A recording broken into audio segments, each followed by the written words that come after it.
브레드TV의 홈페이지가 새롭게 바뀝니다. 8만 명 이상의 유튜브 구독자분들께 매주 이스라엘의 다양한 소식을 전해온 브레드TV. 지금 새롭게 옷 입은 브레드TV의 홈페이지 www.breadtv.net으로 놀러오세요. 새로운 홈페이지에서는 매주 수요일 유튜브에 올라오는 이스라엘에 대한 뉴스, 간증, 중보기도 등 다양한 프로그램을 쉽게 확인하실 수 있습니다. 신학자들의 강의, 유대인들의 간증 등 그 어디서도 들을 수 없는 이스라엘의 소식을 한 페이지에서 확인하실 수 있습니다. 영화, 도서, 투어, 아카데미, 스토어까지 하나님의 나라를 위한 선교 사역들을 만나보세요. 하나님의 눈동자 이스라엘, 이스라엘을 향한 사랑의 첫걸음, 브레드TV와 함께 시작하세요. 새로운 홈페이지는 휴대폰이나 태블릿 PC에서 한 번의 클릭으로 들어오실 수 있습니다. 브레드TV 바로가기 아이콘 만들기 안드로이드 버전입니다. 첫 번째, 휴대폰 화면에서 인터넷 버튼을 눌러주세요. 두 번째, breadtv.net을 입력해주세요. 세 번째, 홈페이지로 이동한 후 휴대폰 하단의 메뉴 버튼을 눌러주세요. 네 번째, 메뉴를 보시면 플러스 아이콘과 함께 현재 페이지 추가 버튼을 눌러주세요. 마지막으로 현재 페이지 추가를 누르시면 홈 화면 버튼이 있습니다. 이제 홈 화면 버튼만 눌러주시면 바탕화면에 브레드TV 홈페이지 바로가기 아이콘이 생성됩니다. 다음은 아이폰과 아이패드에서 브레드TV 바로가기 아이콘 만드는 방법입니다. 첫 번째, 인터넷 버튼을 눌러주세요. 두 번째, 주소창에 breadtv.net을 입력해 주시면 홈페이지로 이동합니다. 세 번째, 홈페이지로 이동한 후 핸드폰 하단 공유 버튼을 눌러주세요. 네 번째, 화면의 스크롤을 위로 올려 홈 화면의 추가 버튼을 클릭해 주세요. 그리고 마지막으로 추가 버튼만 누르시면 간편하게 휴대폰에서 브레드TV의 소식들을 만나보실 수 있습니다. 휴대폰 바탕화면의 바로가기 아이콘을 누르시면 한 번에 원하는 방송을 시청하실 수 있습니다.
시청자 여러분 안녕하십니까? 2020년 4월 29일 이스라엘 중동 리포트입니다. 먼저 이번 주 주요 뉴스입니다. 이스라엘 양당 대표가 연립정부 구성에 합의했다는 소식이 전해지자 유럽연합과 유엔 고위 관리들이 서한지구 합병을 경고하고 나섰습니다. 이에 이스라엘 국방부는 유럽연합의 새 정부 환영 방식에 유감을 표했습니다. 네, 이런 가운데 한 팔레스타인 남성이 동예루살렘 인근 체크포인트에서 차량을 이용한 테러를 감행한 후 흉기 공격을 벌였습니다. 이번 공격으로 이스라엘 국경 경찰 1명이 부상을 입고 인근 병원으로 이송된 것으로 알려졌습니다.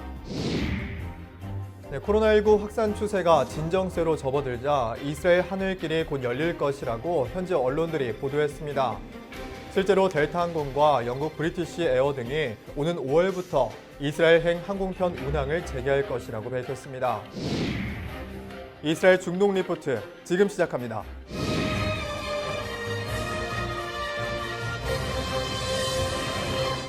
첫 소식입니다. 이스라엘 양당 대표가 연립정부 구성에 합의했다는 소식이 전해지자 유럽연합과 유엔 고위 관리들이 서한지구 합병을 경고하고 나섰습니다. 이에 이스라엘 국방부는 유럽연합의 새 정부 환영 방식에 유감을 표했습니다. 타임스 오브 이스라엘 등 현지 언론들에 따르면 4월 23일 네타냐후 총리와 베니 간츠 청백당 대표가 빠르면 오는 7월 연립정부 합의안에 최종 승인할 수 있다는 소식이 전해지자 EU와 유엔 고위 관리들이 이스라엘 정부에 서원지구 일부 지역을 합병하지 말라고 경고했다고 보도했습니다. 요제프 보렐 EU 외무장관은 이날 이 같은 조치는 국제법 위반에 해당할 것이라며 요르단강 서원지구 일부 합병에 대해 강력한 경고를 했다고 현지 언론들이 보도했습니다. 또 스페인 사회주의 노동자당 출신인 보렐 EU 외무장관은 27개 회원국이 해당 영토에 대한 이스라엘의 주권을 인정하지 않고 있다며 합병 상황과 해당 정황의 광범위한 의미를 면밀히 감시할 것이고 이에 따라 행동할 것이라고 덧붙였습니다. 관련 발언이 전해지자 이스라엘 국방부와 외교부는 크게 반발했습니다. 이스라엘 국방부는 성명을 내고 유럽연합의 대외 관계를 책임지는 요제프 보렐이 새로운 정부를 환영하는 방식으로 영토의 지위를 택해 유감스럽다고 밝혔습니다. 이스라엘 외무부도 보렐 EU 외무장관의 발언에 대해 비난하면서도 해당 성명을 지지하지 않은 몇몇 EU 국가들에게 감사를 표했습니다. 이스라엘 카츠 외무장관은 이날 특정 국가를 언급하지는 않았지만 보렐의 발언에 반대하고 유럽연합의 이름으로 성명 채택을 막은 유럽의 친구들에게 감사한다며 해당 국가들은 우리와의 관계의 가치를 인정하고 있다고 밝혔습니다. 또 한 외교 소식통에 따르면 EU는 해당 발언의 본문 승인에 대한 표결을 진행하지 않았다고 밝힌 것으로 알려졌습니다. 그런가 하면 한 달에 한 번 이스라엘 분쟁에 대한 주제로 열리는 유엔 안보리 브리핑에서 니콜라이 물라데노프 유엔 중동평화특사가 이스라엘이 합병을 진행하면 국제적인 지지를 받는 두 국가 해법에 파괴적인 타격을 줄 것이라고 밝혔습니다. If such a move were implemented, it would constitute a serious violation of international law, deal a devastating blow to the two-state solution, close the door to a renewal of negotiations, and threaten efforts to advance regional peace. On the 20th of April, the two leading political parties in Israel signed a coalition agreement to form a government. While the two sides reiterated a commitment to advance peace agreements and cooperate with Israel's neighbors, they also agreed on advancing annexation of parts of the West Bank starting on the 1st of July 2020. The Palestinian Authority has threatened that if this move takes place, it will cancel the implementation of all bilateral agreements. 한편 올해 초 미 행정부의 중동 평화안 발표는 네타냐후 총리의 요르단 계곡과 서원지구 일부 지역에 대한 합병 계획에 힘을 실어준 바 있습니다. 하지만 네타냐후 총리가 거듭 연임에 실패하자 합병 계획은 계속해서 연기되어 왔습니다. 이런 가운데 지난주 네타냐후 총리와 베니 간츠 청백단 대표가 비상통합정부 구성에 합의하면서 해당 지역에 대한 합병 가능성이 나오자 국제기구들이 경고하고 나선 겁니다. 보도에 따르면 네타냐후 총리와 간츠 당대표 모두 어떠한 조치에도 미국의 지원이 필요하다고 밝혔고 요르단과 이집트와 맺은 평화 조약도 고려해야 하는 것으로 알려졌습니다. 이런 가운데 산 레모 협정 100주년을 기념한 기독교 온라인 컨퍼런스에 네타냐후 총리가 참여해 서원지구 일부 지역을 합병할 것이라고 밝혔습니다. 네타냐후 총리는 이날 두어 달 뒤에 트럼프 대통령의 약속이 이행될 것이라며 합병에 대한 자신감을 드러냈습니다. 예루살렘 포스트 등 현지 언론들에 따르면 4월 26일 산 레모 협정 100주년을 기념하기 위해 열린 친이스라엘 기독교 온라인 컨퍼런스에서 네타냐후 총리가 도널드 트럼프 대통령의 공약에 따라 두어 달 안에 요르단강 서원지구에 법령을 적용할 수 있을 것이라고 밝혔습니다. 이날 이스라엘을 위한 유럽연합 온라인 컨퍼런스에서 네타냐후 총리는 3개월 전 트럼프 대통령의 평화안이 유대와 사마리아 전 지역에 대한 이스라엘의 권리를 인정했다며 영상 메시지를 통해 밝혔습니다. 3 months ago, the Trump peace plan recognized Israel's rights in all of Judea and Samaria. And President Trump pledged to recognize Israel's sovereignty over the Jewish communities there and in the Jordan Valley.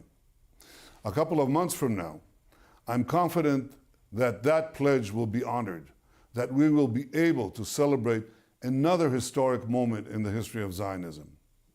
A century after San Remo, the promise of Zionism is being realized. It's being realized because we never stopped fighting for our rights. And your efforts are part of that fight. Thank you for celebrating this historic occasion. Thank you for fighting for the rights of the Jewish people.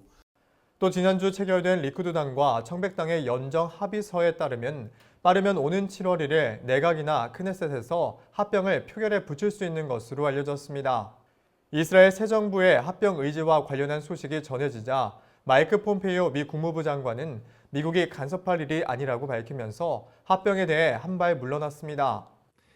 We're happy with a new government's formed. A fourth election we think wouldn't have been in Israel's best interest, but we'll leave that to them. We think it's not in the world's best interest. We're glad that there's a now fully formed government in Israel.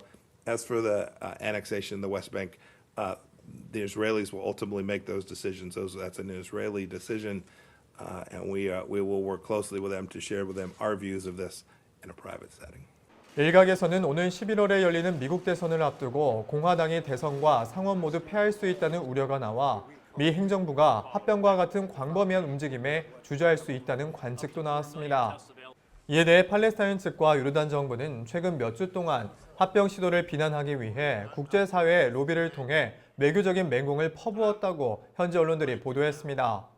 23일 프랑스는 유엔 안보리에서 이러한 조치가 이스라엘과의 관계에서 간과되지 않을 것이며 의심 없이 지나갈 수 없다고 밝혔습니다.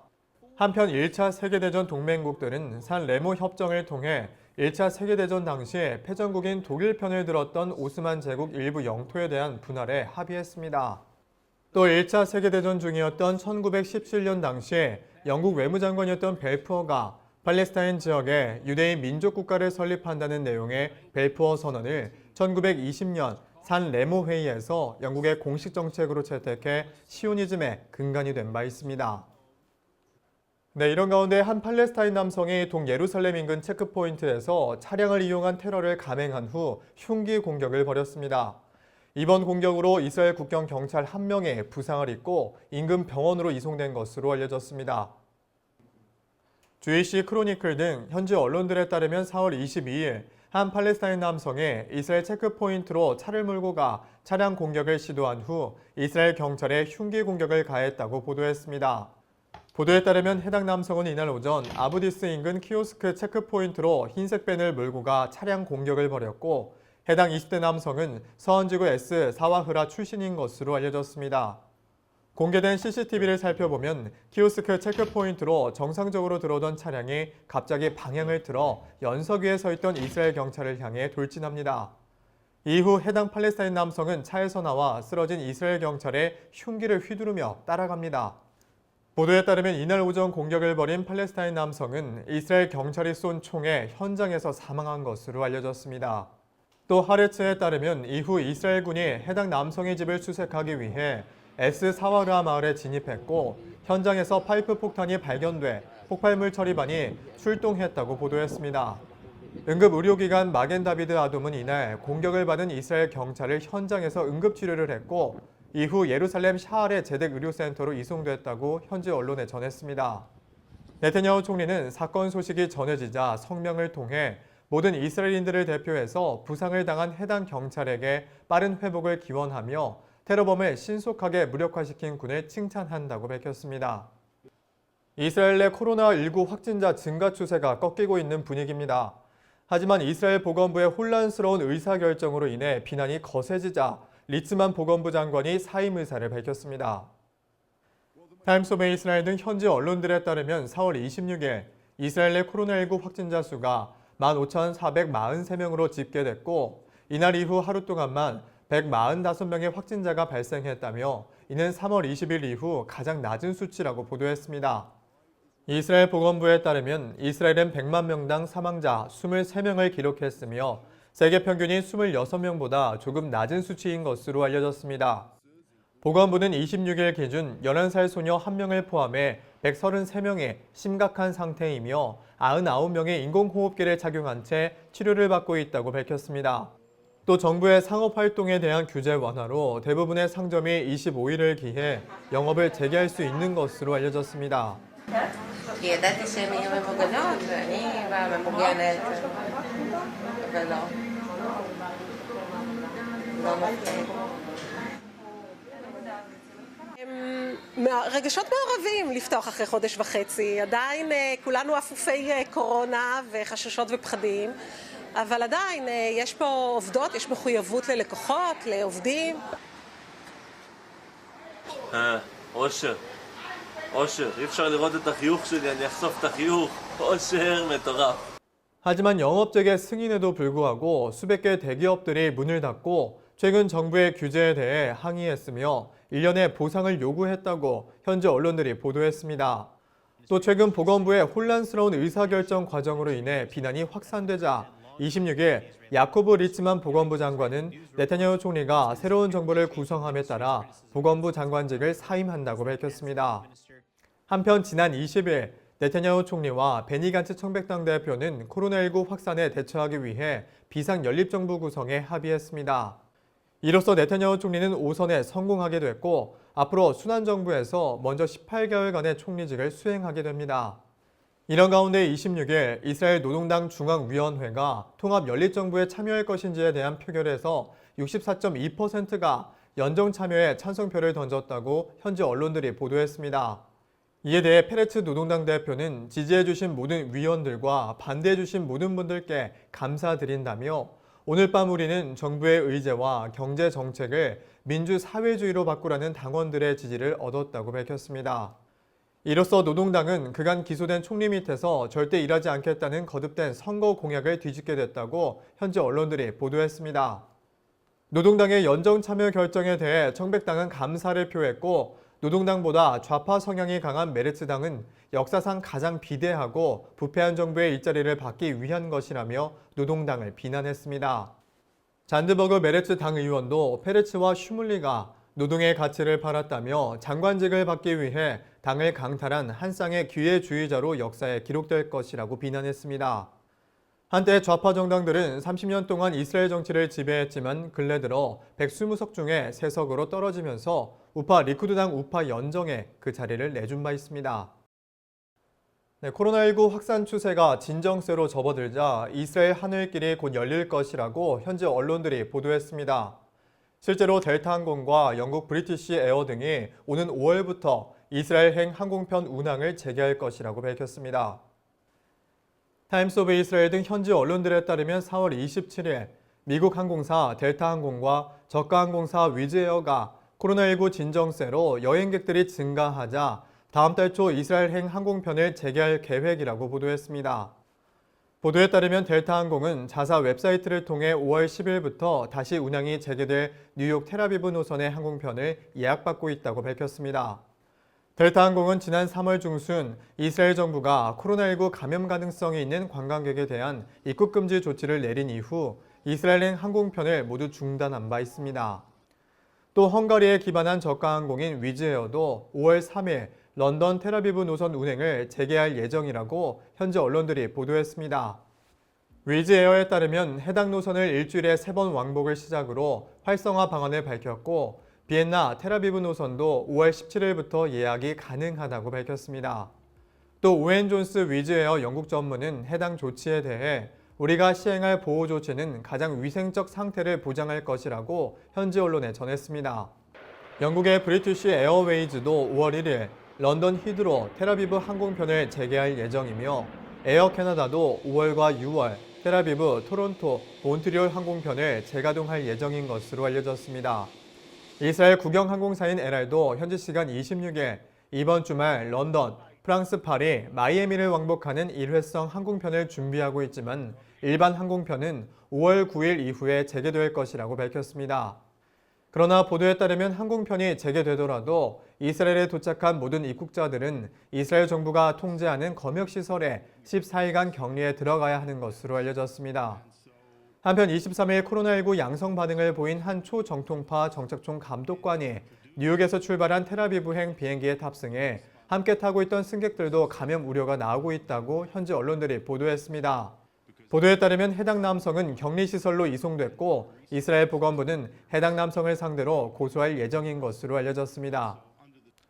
오늘 저희가 준비한 소식은 여기까지입니다. 시청해주신 여러분 고맙습니다.